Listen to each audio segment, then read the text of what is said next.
This is an iHeart podcast. Guaranteed human.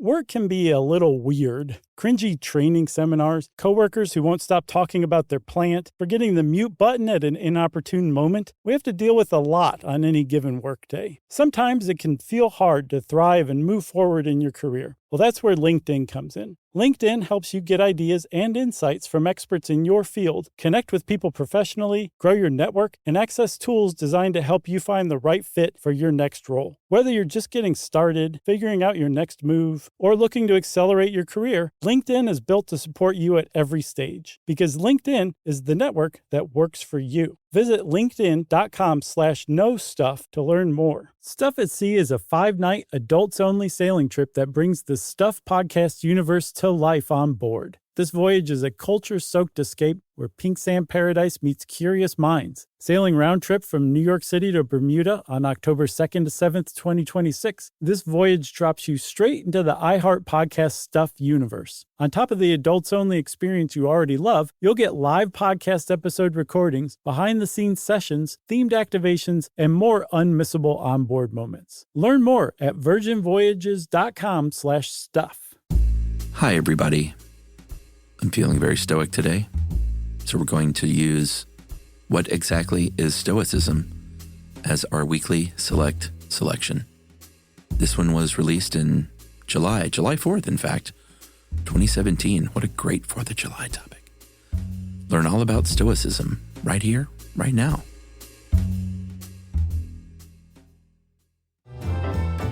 Welcome to Stuff You Should Know, a production of iHeartRadio.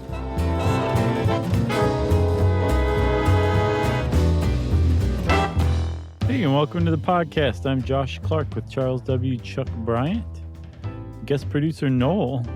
Jerry's been out a lot lately, Chuck. Have you noticed? No. Nah, I haven't really either. Of course, Jerry's got big life things going on. She does. Buying and selling houses. She's like a real estate mogul. Mm-hmm. Visiting the mall. Doing all sorts of stuff. We're just a couple of deep thinkers hanging out on the Stoa. Yeah. Specifically, what is it? The Stoa. Did you practice the word, the pronunciation at all?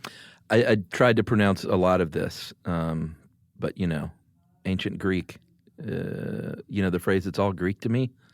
Yeah. It comes from not being able to pronounce these things. It's quite literal. The Stoa Poikili. I think that's probably pretty close, man. So, can I start this with a couple of quick thoughts? Sure. First of all, I took 4 different philosophy quizzes before we recorded. Like what kind of philosophy do you subscribe to type quiz? Yeah, the ones that are super accurate. Right. Because they can figure that out in 8 to 15 questions. Sure, and then you can move on and find out what Muppet you are. So here's my results here. For the first one, I was Epicurean. Okay. The second one, existentialism. All right. Third one, atheist existentialist. Huh. And the fourth, Nietzsche/Stoic. Nietzsche was a huge critic of Stoicism. I'm surprised they put those two together. Well, that is Chuck, though. You know what I'm saying? Yeah, you're a contradiction in terms. You're yin and yang. Well, I am. And the reason why I took these is because when I was doing the research on Stoicism, I found myself a lot of times going, yep, totally. And then a lot of times going, no, that's really not me. Same here. And I think even the Stoics from back in the day realized that there were very few, very, very few actual what they called sages walking around, Stoic sages who really fulfilled every aspect of this to a T. Yeah. And I think one of the reasons why Stoicism today is making a comeback and it's so appealing is because, well, there's 2 reasons. One, more than kind of a navel-gazing type philosophy where you're trying to figure out the nature of existence or something like that. It's more a blueprint for existing day-to-day in a useful, happy way. Sure. And then secondly, it's you can kind of pick and choose. It's almost like a buffet.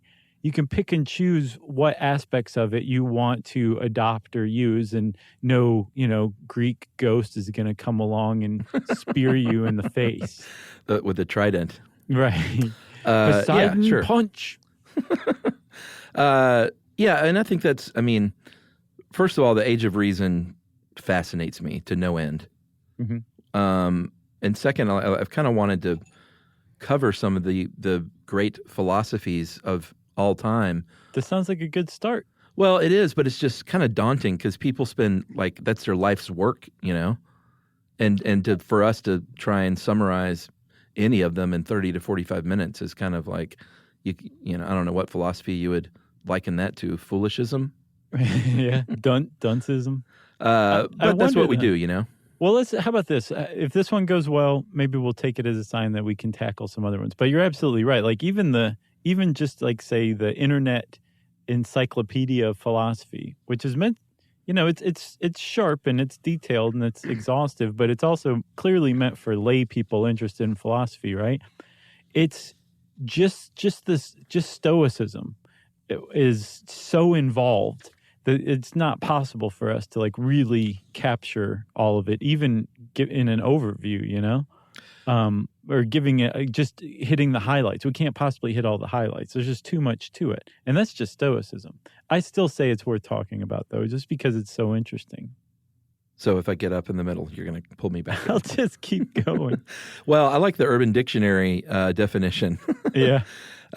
Stoic is someone who does not give a beep about the stupid things in this world that most people care so much about. Stoics do have emotions, but only for the things in this world that really matter. They are the most real people alive. Mm-hmm. And then in their little example is a group of kids sitting by the porch. Stoic walks by. One kid says something very mean. Hey, you're a blankety blank and you blank blank. And the Stoic says, good for you, and keeps going. Right. So part of me really, I hear that and I'm like, man, I am so that person on so many levels. But then sometimes I'm totally not. And I think what the difference is, or what matters is, well, it depends on if they say something that matters to you. Or if something does matter to you, I might get really riled up about some stuff. Right. That would make you not stoic. That doesn't rile anyone else up. But I also, some things that really make other people irate, I'm just like, man, can't change it. It is what it is. And I only can get upset about the things I can change. Yeah, if you could apply that to everything, you'd be pretty high up there in the Stoic pantheon. I'd be a Stoic 5-star general. Pretty much. Five-finger punch guy. All right. So we beat around the bush. That was a pretty good definition, actually, even though it was from the Urban Dictionary. But we should say we picked that one up from an Aeon article, Why Stoicism is One of the Best Mind Hacks Ever Devised. Yeah, it was a good one. By Larry Wallace. Yeah. You did a good job kind of giving an overview of the whole thing. I think Larry Wallace is one of the great modern stoicists. Maybe. There's plenty of them running around these days. Yeah, but we'll go back in time and study the beginnings of Stoicism, because we're talking about, you hear the word Stoic today. Right. And it means, it was taken from this, but it's kind of someone sort of a grim-faced Stoic, doesn't say much. Mm-hmm. And that's not what Stoicism, and they say in our article several times with a capital S, really is all about. Right, yeah. These days, people typically, or I should say these days up to about 3 years ago, people thought of Stoics as somebody who could watch their dog get hit by a car and, their reaction was to raise their chin a little higher up in the air, Yeah. Just grin and bear it. As Larry put it, I'm on a first name basis with Larry Wallace. Lair. That it's a philosophy of grim endurance, tolerating rather than transcending life's agonies and adversities, just kind of trudging through, just taking hit after hit from life as it deals them to you, right? That was the idea of Stoicism. You can kind of it's not like that's just radically unlike actual Stoicism, but it's an outsider's interpretation of what the Stoics are actually doing, what's actually going on, the purpose of the whole thing. That outsider's view that doesn't really fully understand it became the popular view. until recently, until it started to kind of gain some traction lately. Yeah, and throughout the years, Stoicism has informed some religions. These days, there are a lot of atheists that are Stoics. But I like how our article says it. It's above all, it teaches the value of emotional control in living one's life fully. Yeah. So here's the basis of it. The basis of it is if you can detach yourself from emotional responses to things, then something that comes along, whether good or bad, is not going to get your goat. Right. Stoicism is all about protecting your goat and not letting anything get it. And the way that they do that is by saying there are very few things that I can control in life, and everything that I can't control, I'm not going to get riled up over. Lose my job. Oh, well, it happens. It doesn't mean I'm any less of a person. I just need to go out and get another job. Dog gets hit by a car. Well, that's really awful because I really like that dog, but I'll just go get another dog, or maybe I'll just learn to live without the dog. Maybe I was becoming too attached to the dog.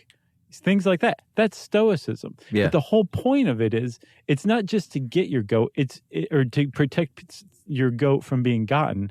It's about living a moral life where you're a very good human being. And the idea is that the only way to really do that is through things like rationalism and investigating the universe and being understanding of knowledge, and then pursuing ethics, specific ethics. And they figured out the best way to do that is dispassionately. Yeah, I think my bumper sticker would say, on board, part-time stoicist, full-time dreamer. Okay. That is a specific bumper sticker. I used to have a lot of bumper stickers in high school, and now I loathe them so much. Really? What did you have? Oh, I had an old Volkswagen Beetle, and that was my family actually bought brand new in 1968 and was passed down from kid to kid to kid. And it's an heirloom. It was very cool, I thought at the time. Well, it is cool. I love those old Beetles. But I just went through one of those phases where I was like, here's a Native American saying, and here's something about Mother Nature, and this Bob Marley had this to say, and I was one of those. And now I see those cars with all the things, and I'm just like, shut up. Nobody cares. It's funny. Maybe I'm a cynicist too. Yeah, for sure. I mean, did you have a 311 sticker? No, this was pre-311, actually. Okay, gotcha. So did your mom come out and be like, what'd you do to the family heirloom? No. You put stickers all over it. No, it's funny that car had the rear floorboard was missing on one side. My dad had a car like that, a Malibu. So you could see the street. Uh-huh. I had a piece of wood there. Now that I look back, he didn't even have a piece of wood. Now that I look back, I'm like, that was extraordinarily irresponsible to be driving around with kids in the back seat with the street visible. Yeah. I love that your dad was just like, watch your feet, kids. Yeah. Easy does it. All right. So you want to go back and talk about the history a little bit? No, I want to keep beating around the bush. All right. Let's get in the Wayback Machine. And we need to really juice it up. Mm-hmm. Because we're going way back. Got some kerosene, got some banana peels, and got some airplane glue. But that's just for us. That's right, because it's a long ride. Yeah.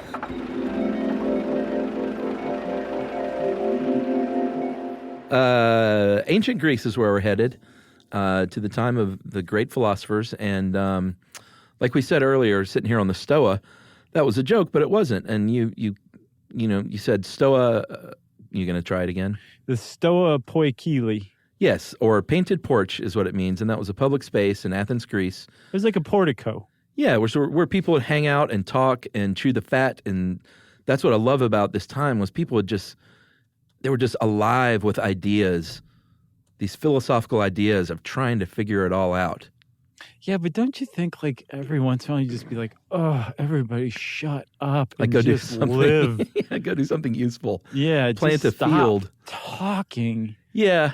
No, but I agree with you. Overall, it was a pretty thrilling time. Did you take philosophy in college at all?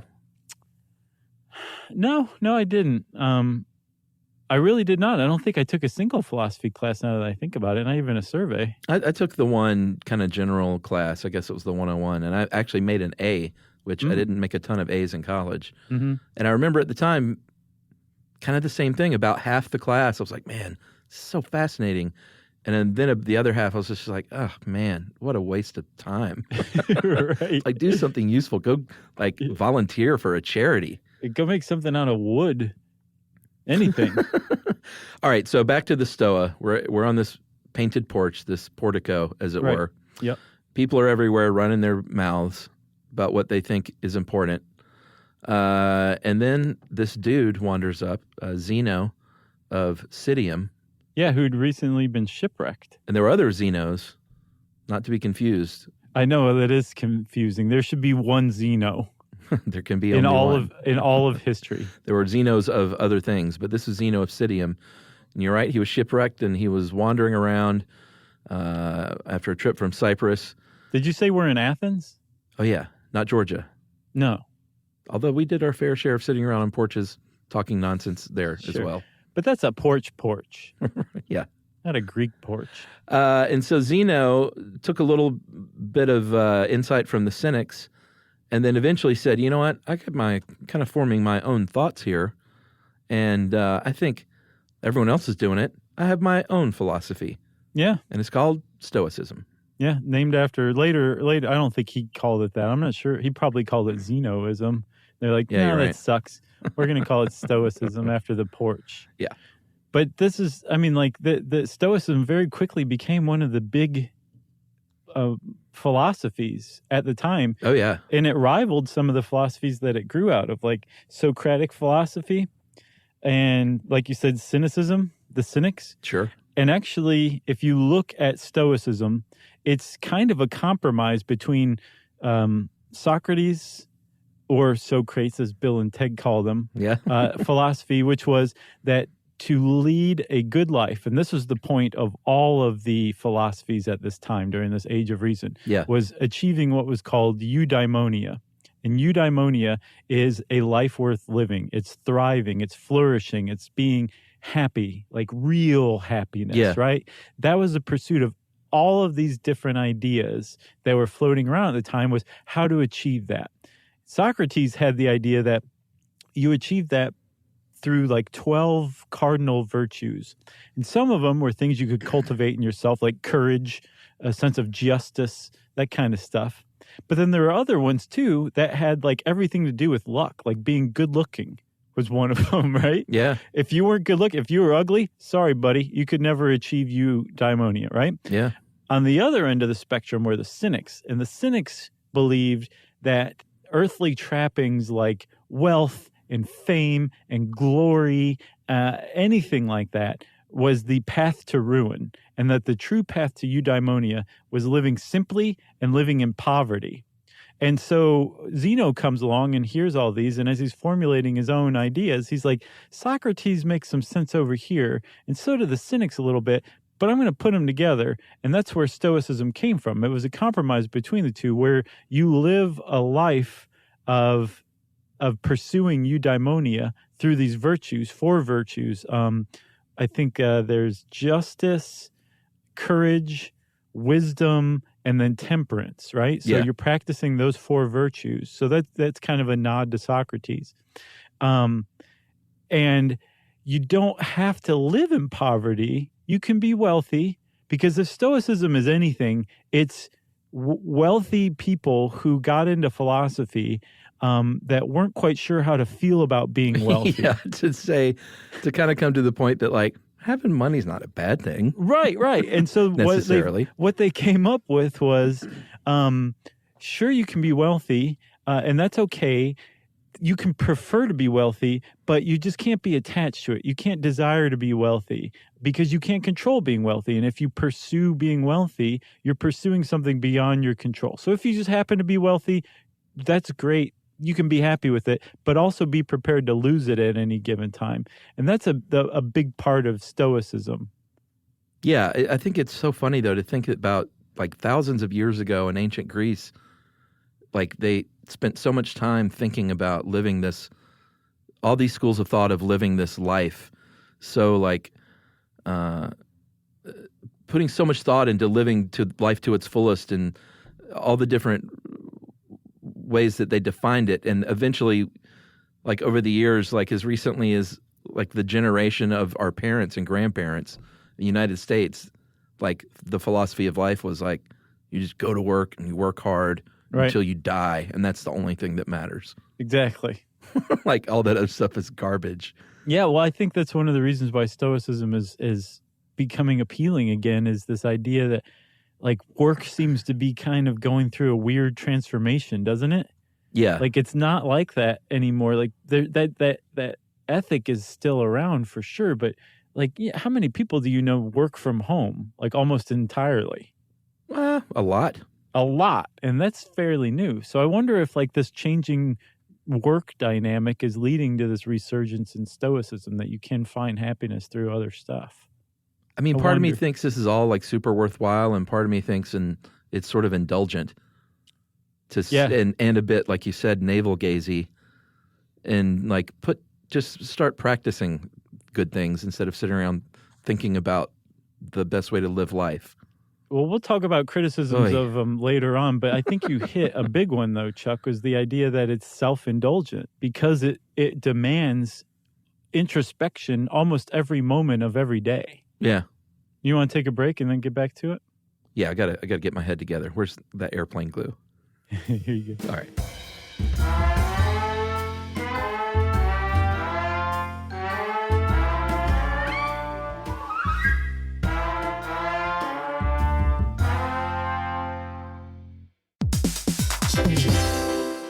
Hey everybody, we're here to talk to you about Wayfair, who believes that spaces should be functional, they should be comfortable, they should be well designed, and they can be well designed by you with their help. Your updated space should feel more comfortable, inviting, and practical for everyday use. And we're talking about outdoor seating. We're talking about grills. We're talking about major appliances. If you need storage solutions, Wayfair can help you out. Patio lighting, rugs, decor. It is your one-stop shop for home. Yeah. I mean, it's getting nice out, so it's time to think about living outdoors for the next few months. And Wayfair knows that outdoor furniture, it's heavy, it's intimidating to assemble. So Wayfair has stepped in and said, we're going to handle the hard part so you don't have to. That's right. You can shop Wayfair Verified, your shortcut to the good stuff. And that means their team of product specialists are going to vet everything by hand using a 10-point inspection, testing things like, quality materials, functionality, and features, and even how long it takes to build that piece of furniture. And the overall experience save time, reduce hassle, and improved convenience. Patio season is here, and these deals won't last. So head to wayfair.com right now to get your outdoor space ready for way less. That's WAYFAIR.com.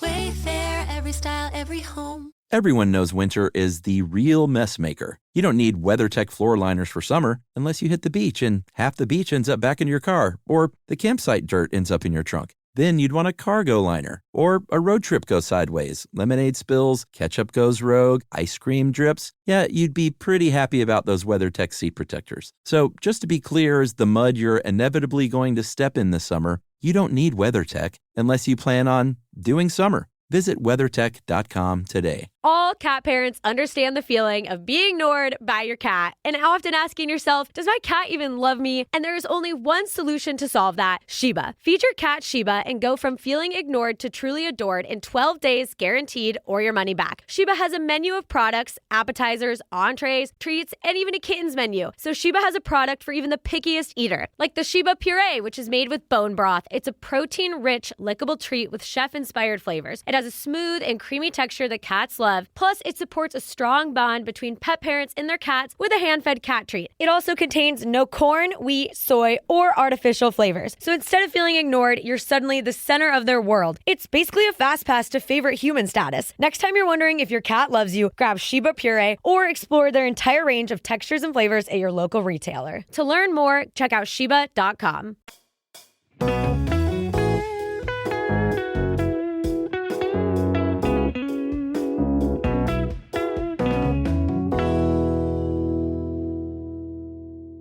Nothing like airplane glue to get your head back on straight, isn't it? Just kidding, of course, everyone. Sure. We're smart guys. We don't do that kind of thing. No, it's pretty tough to be smart and huff model airplane glue. Yeah. You're pretty much making a choice between that Yeah. and being smart. That's what they teach you early on. Yeah. Like, you want to go somewhere in life, you want to huff airplane glue. It's the one thing Nancy Reagan didn't lie about. All right. So Zeno got things going. Peace of mind that comes with living a life of virtue in accordance with reason and nature. And then other dudes got on boards, and of course got on board, and they were all dudes back then because everything was from the man's perspective. Just want to point that out. Yeah, because it's changed so dramatically since then. But some of the other early stoicists, Cleanthes, Cato. Cato the younger or elder? Younger, right? Cato the Kalin? Oh, man, I forgot about him. I'm not sure which Cato. I think it's the younger. Yeah, we'll find out from two people who email in to let us know. Seneca, and then a very important stoicist, well, I'm going to pronounce it Epictetus? Epictetus. Epictetus? Sounds like a vaccine shot. It does. Epictetus. It's that C going into a T that's getting you. Yeah, I think it's just Epictetus or Epictetus. I think Epictetus is what we should go with. I want another C in there. I want it to be Epictetus, but it's not. No, it's not. It's Epictetus. All right. So, and don't forget Marcus Aurelius, man. Oh, well, sure. I mean, he comes a little bit later. Like, he was the ruler of Anthent. Man, what is my problem today? It's okay, man. Everyone knew what you meant. He was the philosopher king, and that was when Stoicism was kind of the most popular thing going. Yeah. Yeah, apparently they moved from Athens to Rome, which I didn't realize this. I always had the idea that Rome venerated Hellenistic Greece hundreds of years after basically the Greek civilization had just kind of, gone into a bit of a twilight or had gone out of its heyday. Right. No, there was total cross-pollination, sure, including some of these early Stoics who traveled from Athens to Rome and basically with that move transferred the seat of philosophy from Athens to Rome, from Greek to Rome, to Rome, from Greece to Rome. I didn't realize that they were actually like cross-pollinating one another at the time. Yeah. Did you know that? I think I recalled that from deep in my college memory banks. Nice. So Epictetus, man, he had a big role in the Stoic movement. He was a former slave, which kind of makes sense in terms of Stoicism. He almost single-handedly gives credence to Stoicism. Because so many other Stoics were extraordinarily wealthy, powerful men. Sure. That it's like, yeah, it's pretty easy for you to go through life saying, it's just take what life gives you. If life is giving you nothing but gold bullion all the time, right? Right. This guy was born a slave, crippled in the knee for life, and became a Stoic, one of the great Stoic thinkers, and just through his life proved that Stoicism can work. Yeah, and he wrote a handbook at the time was called an Enchiridion, and he wrote the Enchiridion of Epictetus. Enchiridion literally means handbook. It means ready at hand. So it was a very famous handbook, and he attributed, the first line of it was, some things are in our control and others not. Right. And that kind of sums it all up. Like, he could have said the end, but he decided to dive a little deeper. I agree with you. I think our brand of Stoicism has about the same contours, because that right there, that's everything you need to know right there. Is some things you can control, most things you can't control. There you go. Like, don't get too high, too low. Right. Don't get too mad about something. Well, ultimately, I think that's what it boils down to. I don't really find much of a problem when people are overjoyed. I don't think that's an issue. And technically, with Stoicism, that's a problem. You should not become overjoyed. Experiencing joy is fine. Sure. But just being like overcome with happiness or joy or grief or whatever it is, you're violating one of those four cardinal virtues, temperance, which is just being tempered and even keeled. Right. So, but I think if you're saying don't get upset about something that's out of your control, don't blame others, don't try to control other people, just know that whatever comes, you can handle it. There you go. That's all you need to know for me. Yeah, and I mean, how many times have you heard me say it is what it is, which is an annoying thing to hear and say? But it's pretty stoic. Well, it is, but it's also, in my case, like it is what it is until it isn't. It just matters if I am personally riled up about something, Yeah, but I think, again, though, if there's probably some people who subscribe to at least modern stoicism listening to this, and I would guess that they would say that's because stoicism is basically meant to apply to every day of your life. Like, no Stoics are really expected to become sages in their lifetimes. Right. That it's something you just do every single day is try to not get riled up. But of course, something's going to come along and get you riled up. That's just human nature. Stoicism is trying to put a bridle on that human nature. Yeah, well, and this is insider stuff. I think you and I complement each other because we rarely get worked up about the same thing. Just voter suppression. Well, no, it happens here and there, but just in our personal lives and everything to do with work, like oftentimes I've noticed like something that'll rile me up, you're calming me down and the other way around. And I mean, I think that's one reason we've lasted so long. Like if two people were so similar that they're constantly worked up about the same stuff, no one, you're just going to be working each other up and no one's going to be there to say, hey, man, it is what it is. Yeah, man. Hey, mellow out. Here's a Bob Marley bumper sticker. Exactly. So should we talk a little bit about the areas of study? Yeah. All right. Well, there are three main ones in Stoicism. And this is all, to deal with introspection, which is kind of like all philosophies. Physics is the first thing, and it's not physics like you think of that you hate studying in high school. Well, it falls under a larger umbrella term, I guess. Yeah, they're talking about the natural world, the natural universe, and also what lies beyond it. And when they say the natural world, they're talking about everything. God, the divine, nature, everything that we know, and things that we don't know. Yeah, everything we would view as science, or like you said, nature. All that stuff. That's physics. And all of it, one of the things the Stoics, I think, if they weren't the first to come up with it, they definitely popularized it, was the idea that all of this was interconnected. Yeah. Which is pretty, I mean, you take it for granted today. Like, everybody thinks that everything's interconnected these days, you know? But it's to be among the first to kind of point that out or suggest that's pretty significant contribution to Western thought. Yeah, I imagine that was a pretty deep thing when it first started hitting people. Yeah. Can't you just see George Carlin being like, oh, you just blew my mind. Because he was Socrates? Mm-hmm. Man. Wait, no, he wasn't Socrates. He was... no, he was the guide, their spirit animal. Yeah. What was his name? Oh, man. I'm going to get killed on this. We'll just edit this part out. I didn't know I had to brush up on my Bill and Ted. I didn't either. I surprised myself. You should have seen my face. They kept talking about remakes like as recently as a couple of years ago, I think. Or not remakes, but sequels. With the originals? Oh, yeah. Like Keanu Reeves was like, man, I love those movies. I'd love to go make another one. Did you see, what is, so was Keanu Reeves Bill or Ted? Why are we even doing this to ourselves? Boy, I want to say he was Ted. So the guy who played the other guy. Yeah, Alex Winter? Oh, geez, Chuck. Wow, nice job. So Alex Winter was in, what was the Charles Bronson vehicle, like his most famous? Death Wish. Death Wish 3.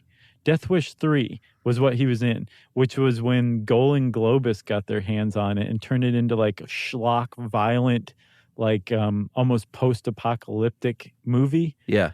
And he's great in it, but he's also in a documentary on Golan Globus. I can't remember what the name of the documentary is, but it's just about how bad the movies they made were and how gleefully these guys made them. But he's interviewed in it. That guy hasn't aged a day. No. I think he looks he was exactly definitely Bill. Okay, so he's Bill. Yeah. All right, so So we got that settled. physics was done. What's next? Logic, which they wanted to include social sciences, psychology, sociology, history, which I kind of like. I'm down with that as far as the philosophies go. They wanted to include all this stuff, but collectively they kind of called this all reason. And it was a very big deal to Stoicism, perhaps the biggest deal. Right, and they also were engaged in epistemology, which is theories of what knowledge is, how we gain knowledge, what's true, what's belief, what's false, how do we differentiate between these things. And they spent a lot of time investigating this and putting it all under logic, because it was through logic that you could investigate physics, which included investigating God and the nature of the universe and stuff like that. And then through all that investigation, that introspection, that navel gazing, you were ultimately figuring out how to best pursue and best live out the third part, which was the ethics of the whole thing. Yeah, and you mentioned the four great virtues earlier: courage, justice, wisdom, and temperance. And the whole idea here is it's not like you want to block out the bad and only embrace the good. You want to consider both the good and the bad, but just don't let any of it get in the way of anything that you're trying to pursue in your life. Right. Pretty simple. Yeah, and the whole good, bad thing, where did you find this thing on ethics? Was that That was the Internet Encyclopedia of Philosophy from their entry on it. Yeah, it's pretty good. The whole thing. It was. Dude, you should have seen how in-depth they go, though, but I thought this one was a good snippet. Well, I'm sure, yeah, they dive pretty deep. But I thought this was a pretty good little summation. They're talking about, like you said, like money isn't just not good or AKA bad. Things like this they called indifference, as in INDIFFERENTS. Right. Not indifference. And it's like not good or bad. It could be either one. It's really kind of all about not letting something like that get in the way of your pursuit. Right. So, and again, it went back to wealth, right? And this person in the Encyclopedia of Philosophy points out that like money definitely being wealthy usually is helpful or beneficial to the individual. Sure. But it can also not be beneficial where, say, you have a big heroin problem. Well, the more money you get, the more money you're going to spend on heroin. So in that case, being wealthy is detrimental to you, not beneficial. Right. And for something to be a good, it has to be good under all circumstances. And to a Stoic, there's only four things that are good under all circumstances, which are those four cardinal virtues. Right. Everything else, like you said, is an indifferent, and it can either be preferred or dispreferred. Like wealth typically would fall under being a preferred indifferent, whereas, say, disease, having chronic disease, would be a dispreferred, wow, a dispreferred indifferent. Man, that's tough, though. It is. But the point is whether it's fabulous wealth or diabetes, they should affect you about the same. Or you might want one, you might not want to have one, but if you have either one, you can live with it. And that brings up a huge, huge component of Stoicism that's really been blown up and exploded in the 21st century, which is you should take adversity and turn it into an opportunity for growth. That is a huge aspect of Stoicism that's really being practiced and espoused these days. Yeah, I'm down with that. Like, I don't think I like being able to take from all these philosophies and different religions to form your sort of pathway through life, you know? Sure. Like when I hear sometimes I started to read about Buddhism and the whole thing with Buddhism of like every day you start anew and you have a new chance. Like that really appeals to me too. Right. What I don't like is when either religions or philosophies say like, no, like this is the only way and everything else is BS. Sure. You know? Yeah. That's a harsh buzzkill. It really is. Not only is it BS, but I'm going to kill you for thinking otherwise. Yeah. So Seneca, who was one of the great thinkers of Stoicism, he was an advisor to Nero, and we'll talk about him as criticism of Stoicism later on. But he had a very famous quote where he says, "You are unfortunate in my judgment, for you have never been unfortunate. You have passed through life with no antagonist to face you. No one will know what you are capable of, not even yourself." And that kind of shapes the basis of that idea that no matter what life throws at you, you take it and you say, I'm going to become a better person from this. Like, oh, this happened. Well, that's great because that means that I can learn to be better at this. So my dog just got hit by a car. I'm going to practice fortitude and make it through this really hard time and become a stronger person on the other side. Yeah, he may as well have said, you, comma, trust fund kid, comma. Sure. Right, exactly. And I mean, that makes people turn that on Seneca as well, but a lot of modern Stoics come to his defense as like, no, that guy had a harder life than you would think. Should we take another break? Yeah. All right, let's do it. And we'll talk about Seneca and Cicero and all other kinds of weird names.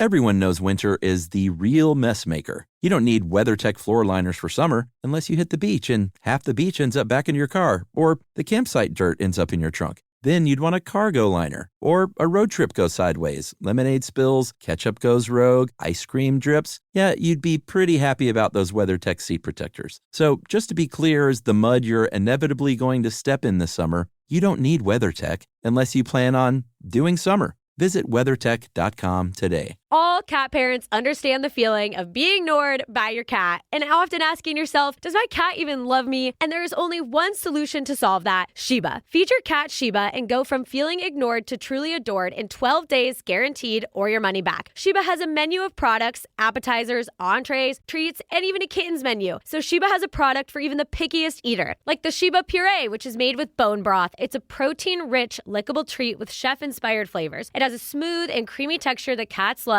Plus, it supports a strong bond between pet parents and their cats with a hand-fed cat treat. It also contains no corn, wheat, soy, or artificial flavors. So instead of feeling ignored, you're suddenly the center of their world. It's basically a fast pass to favorite human status. Next time you're wondering if your cat loves you, grab Sheba Puree or explore their entire range of textures and flavors at your local retailer. To learn more, check out Sheba.com.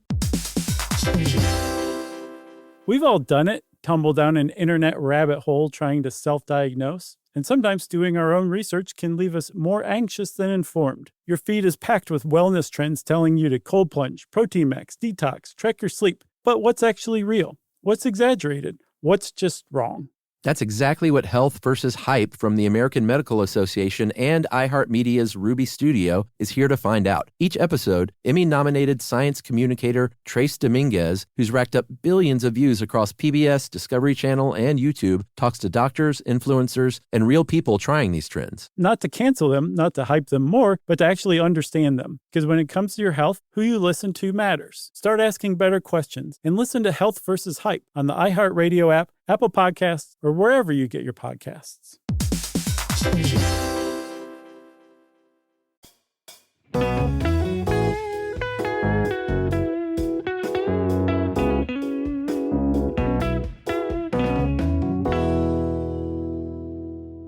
So, Chuck, you were talking about religion.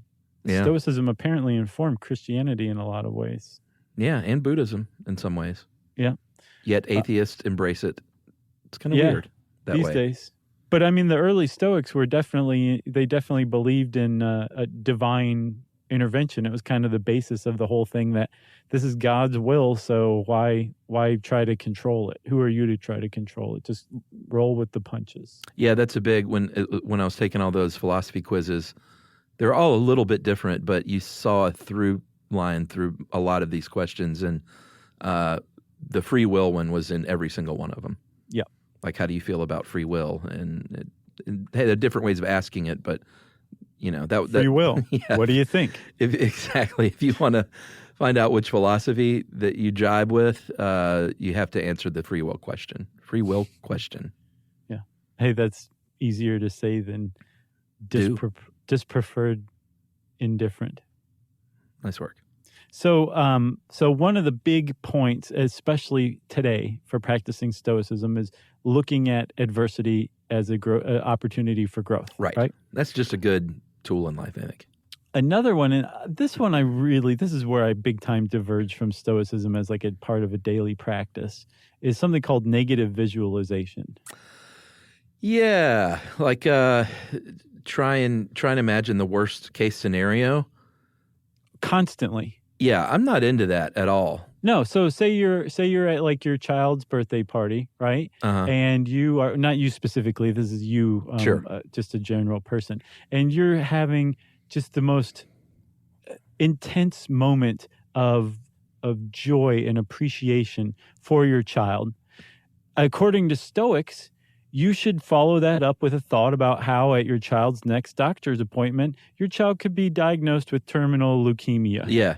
That is what you should be doing basically all the time, negative visualization. And the idea is it's twofold. One, you're preventing yourself from becoming overjoyed at that moment. Right. Don't do that. Yeah.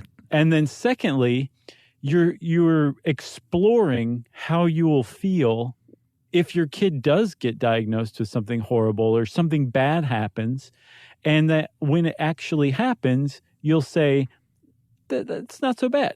I'm already used to it. Or you'll be able to confront it through your imagination and say, this is what I'm afraid of. That's not that bad.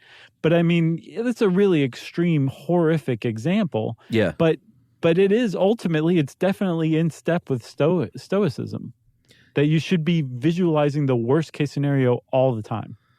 Yeah, I mean, and that's one of the reasons Stoicism has such a downer reputation, such that Cicero wrote, a Stoic rouse enthusiasm. He is much more likely to extinguish any enthusiasm the student may have to begin with. Burn. Yeah, it was a pretty good burn. And, I get that. Like, who would, if that was one of the first things you learned, if you started to poke around with Stoicism, 99% of people would probably be like, man, I don't like the sounds of that. Yeah. I like the not having to control everything aspect, but the thinking about nothing but negative thoughts all the time. Yeah. And I get the point of it. It doesn't appeal to me. No, I mean, you shouldn't be Pollyanna either. Well, no, it's in direct contradiction to the idea of the power of positive thinking. Right. Which is Stoics like, you fool, what are you doing? All you're doing is setting yourself up for nothing but letdowns when that doesn't actually come true. Well, but I also agree with that to a certain degree. Like the whole, just you can conjure it up just by thinking positively. I think that's on the opposite side equally BS. Sure, I think so too. I'm kind of right down the middle, I guess, when it comes to that stuff. And I think most people are, but I think that's what's fascinating about this kind of thing is it's like, whoa, some people actually are to these degrees, these extremes. It's interesting to me.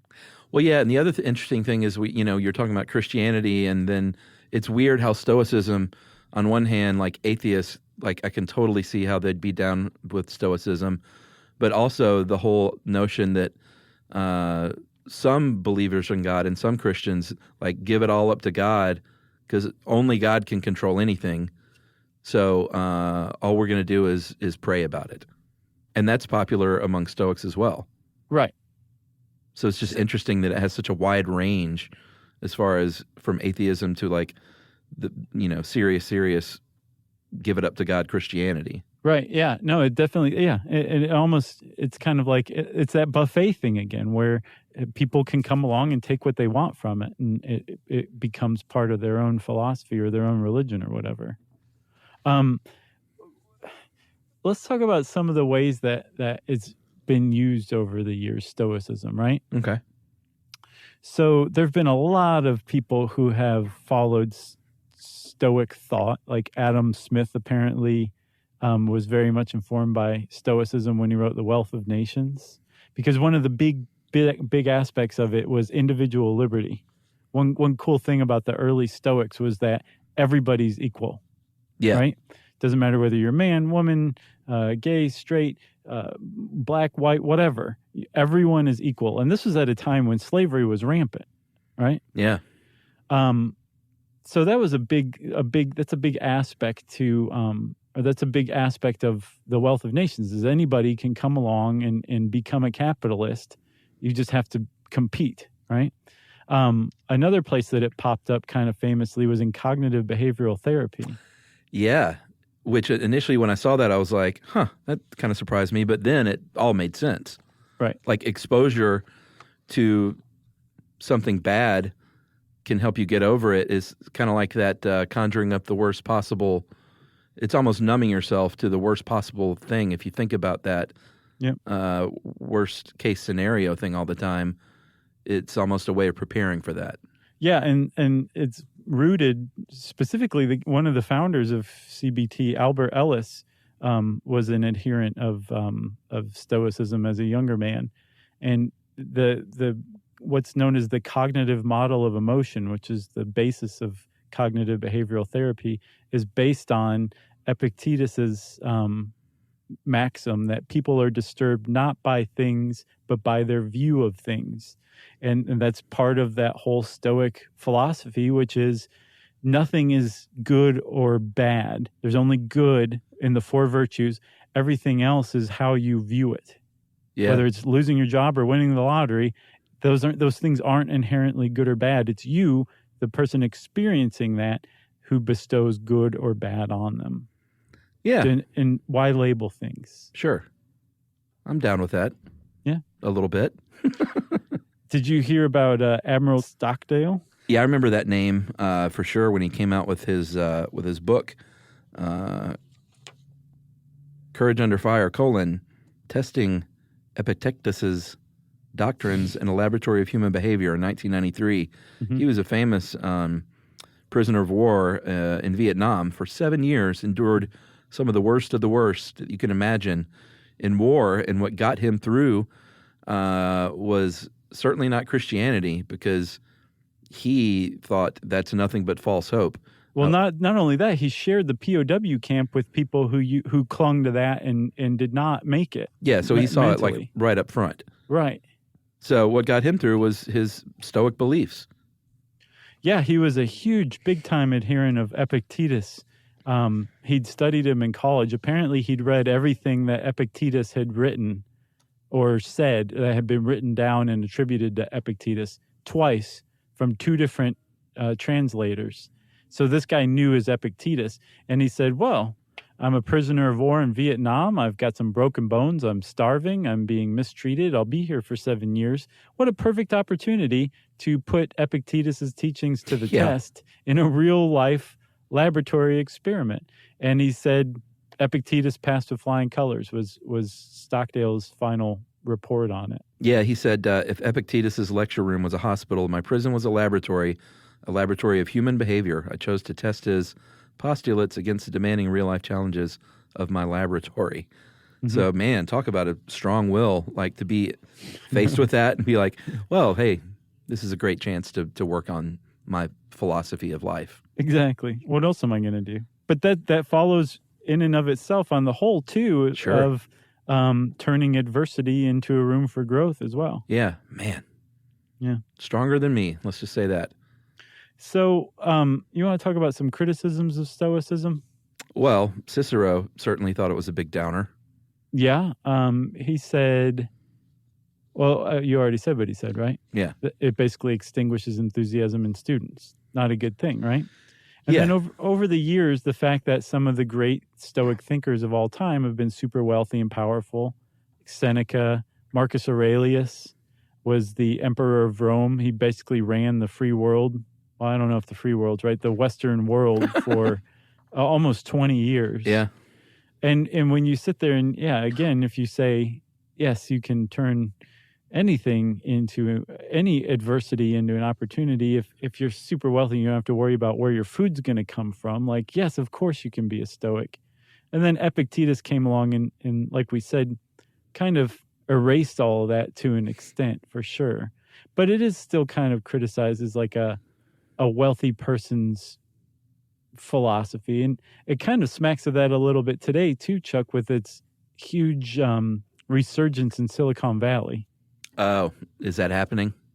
Oh, yeah. Most of the Stoic revival is taking place there. That's where its cradle is right now. Oh, well, our own article has a couple of good points. They talk about it not being as appealing because it lacks the mystique of Eastern practice. And then they also said this: it's also regarded as a philosophy of merely breaking even while remaining determinedly impassive. Yes. I don't know if that's entirely fair, but it kind of catches it a little bit. Well, yeah, because the very next sentence is, this attitude ignores the promise proffered by Stoicism of lasting transcendence. And that one article that you sent talked about the power of indifference. Right. Which I thought was interesting. It's not about just like not caring about anything. It's about caring about only the right things that you have the power to change. Yeah, and also, though, I also see that even keel aspect, being indifferent, the power of it. I mean, think about how much time, whenever you are like super happy about something going right or super upset about something going wrong, ultimately you're being distracted from keeping on. Oh, yeah. And then you go back to eventually get back to that middle again, which is the baseline anyway. And so I guess what Stoics are doing is staying on that baseline and not being distracted so they can get further along faster or at a more steady pace. Yeah, I mean, there's definitely something that's really frustrating in life, which is when you look back and say, man, I've spent 2 days stressed and worried about something that I have no control over. Right. And what a waste of time that was when I could have done X, Y, and Z. One of the big questions I have, it's not necessarily a criticism, I guess it depends on what the answer would be, but my big question for Stoicism, since it's so, it places so much emphasis on the individual and self-exploration and introspection, how would a Stoic suggest enacting massive social change where some ill is happening to some large group of people, but nothing's going to change unless you go out of your own personal sphere and work to make others change? Right. How do you do that? Or do you just say, well, whatever, it's God's will that these people suffer and be put down by the majority forever? Or is there some way that can be addressed through the Stoic, philosophy? I'm very curious. So anybody who knows that, write in, please. Yeah, maybe that's why it appeals to Silicon Valley. Right. Well, that's the other thing too, right? So it also very much smacks when you hear of it from like wealthy people espousing it to anybody. It smacks of that whole aspect of Christianity where, hey, medieval peasant, you know how your life is terrible and you're going to live to 35 and all you do is work all the time and you give most of the spoils of your effort to your king? Well, there's such a thing as Christianity, and your treasure is in the afterlife. So don't worry about this life. Yeah. Right?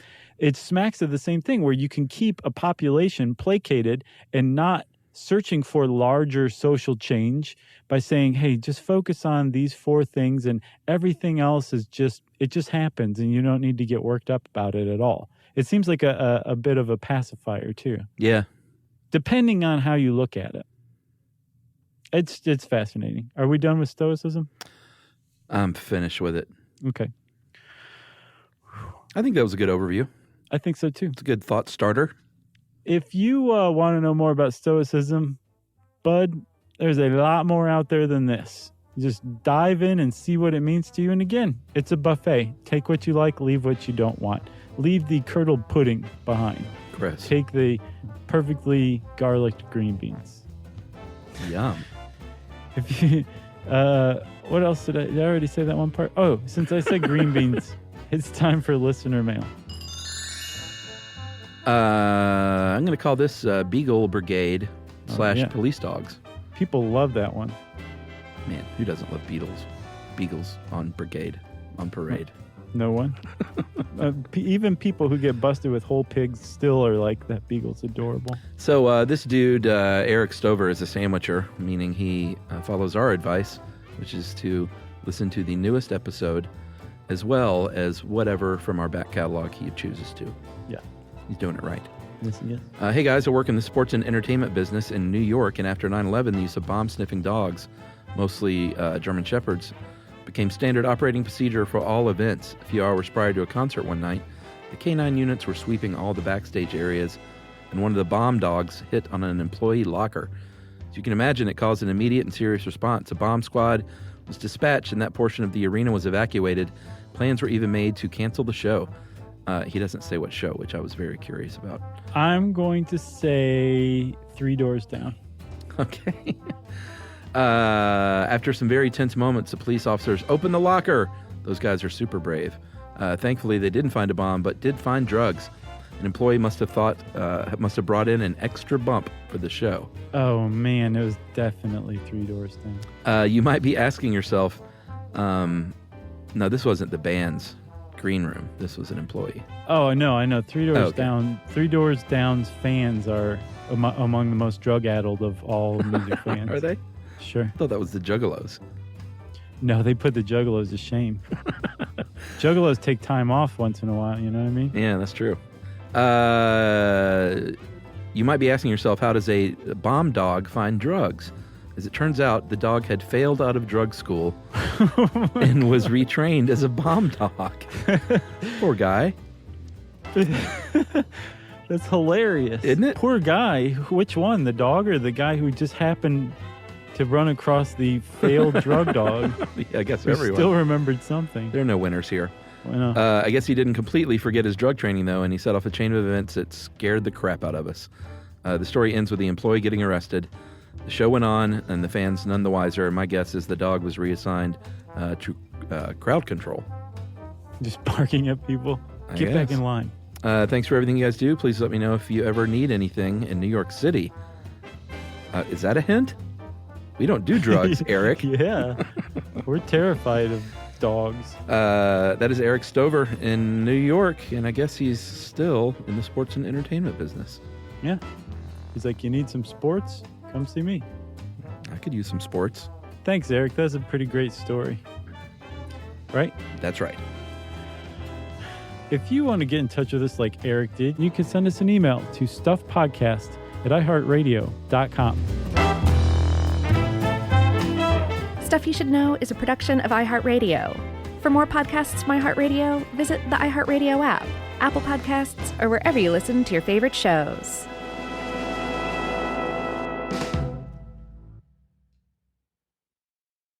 You know, you could be adored by everyone and still completely ignored by your cat. Trust me, I know. But if you feed your cat Sheba, you can go from being ignored to truly adored in 12 days guaranteed or your money back. Sheba has a full menu of products, appetizers, entrees, treats, even a kitten's menu. It's so cute. So Sheba has a product for even the pickiest eater. Like Sheba Puree, it's made with bone broth, their chef-inspired flavors. It's got a smooth and creamy texture that cats love and contains no corn, wheat, soy, or artificial flavors. It's food that your cat's gonna love. To learn more, check out Sheba.com. That's SHEBA.com. Stuff at Sea is a 5-night, adults-only sailing trip that brings the Stuff Podcast universe to life on board. This voyage is a culture-soaked escape where pink sand paradise meets curious minds. Sailing round trip from New York City to Bermuda on October 2nd to 7th, 2026, this voyage drops you straight into the iHeart Podcast Stuff universe. On top of the adults-only experience you already love, you'll get live podcast episode recordings, behind-the-scenes sessions, themed activations, and more unmissable onboard moments. Learn more at virginvoyages.com/stuff. If audiobooks are your thing and you've been meaning to listen to more of them, you should check out a podcast called Earsay, the Audible and iHeart Audio Club, hosted by Cal Penn. Each episode spotlights standout audiobooks on Audible across all kinds of genres: sci-fi, comedy, romance, thrillers, and more, with Cal talking to guests who help break down what makes each story worth listening to. It's a fun, easy way to discover your next great audiobook. Check out Earsay on the iHeartRadio app, Apple Podcasts, or wherever you get your podcasts. This is an iHeart podcast. Guaranteed human.